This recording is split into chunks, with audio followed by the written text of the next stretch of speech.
Hello and welcome to my channel Making Crafts. Today I have some dies and projects to show you, and I received these dies from Kokorosa Studio, and hopefully I'm saying that correctly. And this is the sister company to In Love Arts, and so they contacted me and asked if I would like to use some of their dies and show those to you all. And so I've had a lot of fun playing with them. So this is the first die, and what I want to do is I'll show you the dies and the project, and then I'll show you a quick little video of how I created the project. So the first one is a card using this die set, and I got it because you know I love butterflies, and I thought this would be a very easy card to put together since it's just a frame and a butterfly. So what I did is I cut the little frame piece out that has like the little sunburst, is what I thought of when I saw it, and I'm just adding it to a larger piece of paper. And so what I thought, instead of cutting my paper down to be exact size, I would just add it to a larger piece of paper, and then I'm just going to go in and I'm going to trim around the edges and trim it right up next to the frame.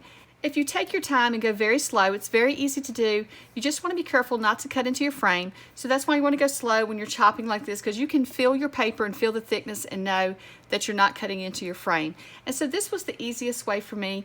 You could cut your paper down to the correct size, but I felt like this was easier for me to get the frame attached and on there, you know, so that it was paper underneath the entire frame. So then I've gone ahead and cut out a white rectangle to fit inside of the bottom of the frame, and I'm just splashing this rectangle with gold paint and purple paint.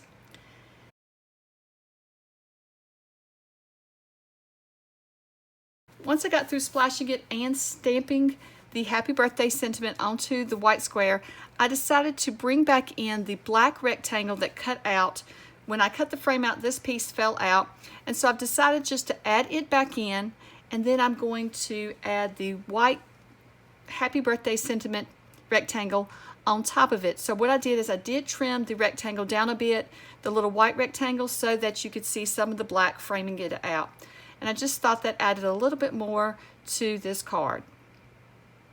And this was a very simple card to put together. All of the projects I did today were very simple. When you use dies like this, you don't have to do a lot to create the card, and you come out with a cute little card just by putting together a simple die cuts. So I added the sentiment, and then I'm just going to bring in the little butterfly that was included in the die set, and I'm just going to add glue to the center of the butterfly, and I'm just going to attach it here near the little sunburst, but hanging over my sentiment as well. And so these dies are not exactly the same size as an A2 card, and I've heard others mention that with the In Love Arts dies as well.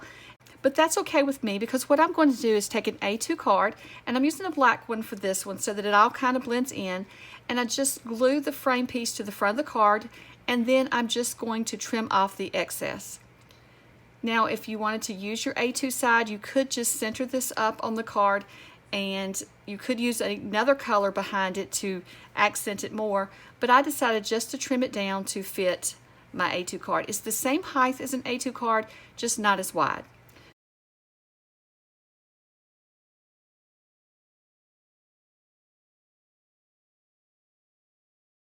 So here is the next frame set. It's a heart with a little banner.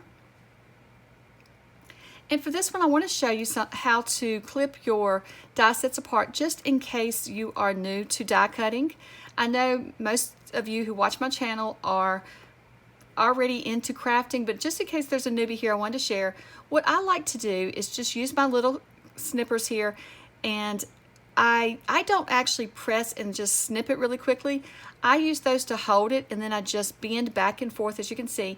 And the reason I do that is I don't want the metal pieces flying around my craft room, because I do have small animals running around. I have a little cat, and then I have some smaller dogs, and so I don't want to lose these pieces and it gets stuck in their feet or they wind up eating them. So I try to keep up with where my metal pieces go. So I want to show you how I do that in case you are new to die cutting and had never cut your dies apart. I'm just using a red plaid background piece to my card, and then, like I said, all of these are very simple. And then with this die cut, you have a little heart wreath that you just add to your card as well. So I'm just adding a little glue to the back of it, and then I'm going to attach it to the front of my card, and I'm just lining up my banner because I want to make sure I have everything kind of centered on my card. So I've put the heart on, and then I'll add the banner later. And here are the two little owls that I found were absolutely adorable. So I used the die to actually cut out these owls from their paper so that they would fit perfectly into the heart. So you just take the wreath die and lay it over your image and then run it through. And yes, you're going to cut a little extra of the wreath and things, but the heart will pop out, and then you have your little image that will glue perfectly inside of the heart wreath. And so I really love how this card turned out, and this is a perfect one for Valentine's, and it came together very quickly. So now the next one is a frame die that has several little pieces with it, and I've created a couple of cards using this die. The first one I used a lot of glitter paper for it, and then the next one I just used basic colored paper.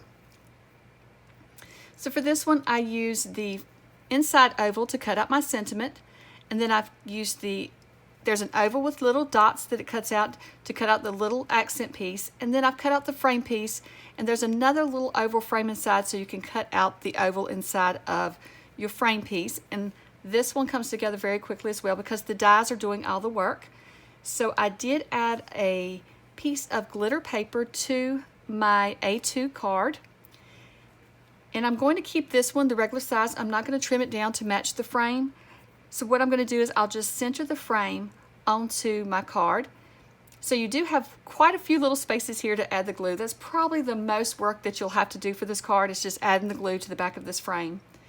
But then once I add it on here, it is the same width of this card, but I'm going to just center it up and down so that the glitter paper accents it. The white glitter paper is going to be a little accent at the top and the bottom, and I'm not going to trim the card down this time like I did the first one. And so I liked how this looked, just centering it up on the card. I think it just adds a little something to it. And then I'm just going to layer the other two oval pieces in the center, and it's that quick. You've got a Valentine's card to send to friends. So if you wanted to make quite a few Valentine cards for friends this year, this would be an easy one to do. And I love when I have cards that can come together quickly like this, especially if you're making a last minute card. This would be the perfect die to have for that. And so here are the two completed cards. The first one, You Hold the Key to My Heart, is a Valentine's card using the glitter paper. And then the second one, I made a happy birthday just using some red basic cardstock and white cardstock.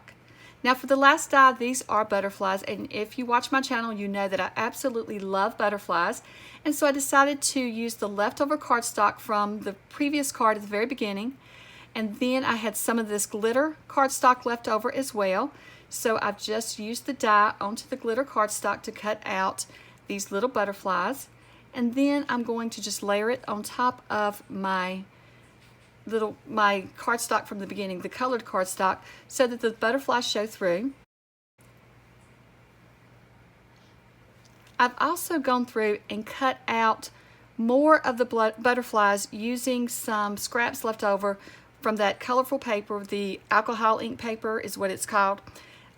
What I did was I cut out some more butterflies from the scraps so that I could attach them to the front of the card. So the largest butterfly that cuts out with this die I put in the center, and then I brought in some of the smaller little butterflies just to add them around the bookmark. And I think this is going to be a fun bookmark to give away for Valentine's as well. I had Valentine's in mind when I was creating these, just little gifts or cards that you could send for Valentine's. And so this one came together super quick. You could mass make a bunch of these in just a few minutes. And so then I'm just going to add a purple ribbon, and I'm leaving it kind of long because since it is a bookmark, I always like for my bookmarks to have ribbons or something that hangs out so it's easy to find the page that you are on in the book, no matter what the height of the book is.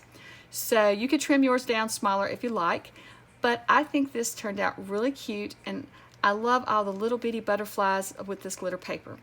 So now I have one last die to show you, and this one is a box, like a gift box with balloons floating out of it. So for the gift box, I wanted to show you how I get it to look more dimensional, because when you cut it out, it is going to look a bit flat. So what I've done is I've gone through and I'm just inking the edges of the box, and just by inking the edges, it adds quite a bit of dimension to your box. But then what I'm going to do once I get all around the box inked, I'm going to turn back on the score lines that you see. So when you run your die through, it's going to make some little score lines on your box. So I'm just going to turn those backwards, add a little ink to them, and then turn them right back up.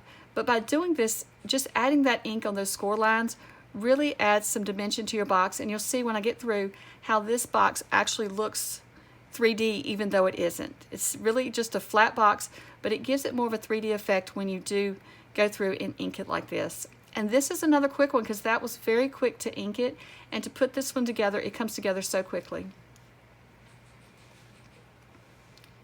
And just keep looking for them. I had a little hard time finding all the lines, but once you see them all, you can see now that flap actually looks like it's open on the box. And then, you know, you could, depending on the color that you are using, I used a lighter cardstock, so I'm just coming in with some of the ink to highlight the design that's pressed into the box. But depending on the color of paper that you use, then that will depend on really what color ink you want to use to give this accent. So you can see there all the flaps now look like they are 3D and that it's an open box. So for this one, I'm speeding it up just a little bit. So I'm just adding, I've already added some blue cardstock to my A2 card base, and then I've added in my sprinkle paper and my happy birthday sentiment. And then I'm just going to pop this box up onto my card, and that gives it a bit more dimension as well, just by popping it up on the card. And so then I'm going to come in with my little squiggly pieces, for better words, I have no idea what to call them. And so I was going to use those as the strings on my balloons, but I decided I wanted to be more like confetti coming out of the box. So I'm just attaching those around the box like it fell out of the box when it was opened up. And I love how that red one looks just wrapped around the box there. And then I'm just attaching, I lay out my balloons before I start gluing them. And then I'm just going to glue each one down to my card. And I am going to come back for this red one and yellow one that's attached to the box. I'm just going to use some of the little foam tape to pop up those two so that they line up with the box, since the box already has the 3D foam. So I'm just going to add some to the back of the balloons as well.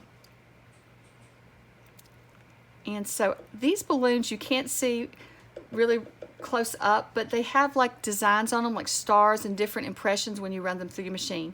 Well, here are my completed cards, and I really had fun creating these cards, and I hope that you have enjoyed seeing me create them. I will put the links below to all of the products that I used today, and thank you so much for watching, and I hope you have a wonderful day. Bye.